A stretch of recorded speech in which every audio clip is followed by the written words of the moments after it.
Slaviša Dvorančič, remi s Šentjurjem, kako ste zadovoljni sami srečanji? Kaj ne rečem, prvo smo šli na zmago, tako kot je normalno, da gremo na zmago, ker smo pač igramo nogomet, vsak bi rad zmago. Glede na dogodek s tekme, mislim, da smo prvi polčas bili za nijanso boljši, drugi polčas izenačeno, tako da na koncu naj bo realno, 0-0. Kako ste vi videli sami tisti dve sporni situaciji za 11 metrovki? Ja, jaz mislim, da ni bilo v telesu roka, roka je bila takole, tako da bi lahko komu dosodil 11 metrov, zdaj le sodnik, ne bom se mešal v njegovo delo, tako da ne bo tako, kako je.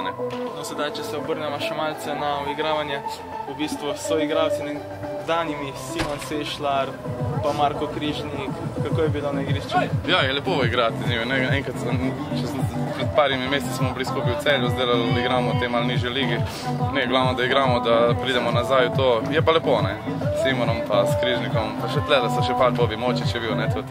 Je kaj lepo videti, Še načrtujete povratek v prvo nogometno ligo? Ja, vsekakor, Zdaj se bom probal tle se potruditi s treningom, s svojim delom, upam, da bom dal čim več golov, ker to gledajo tudi za napadalce, upam se najboljšno.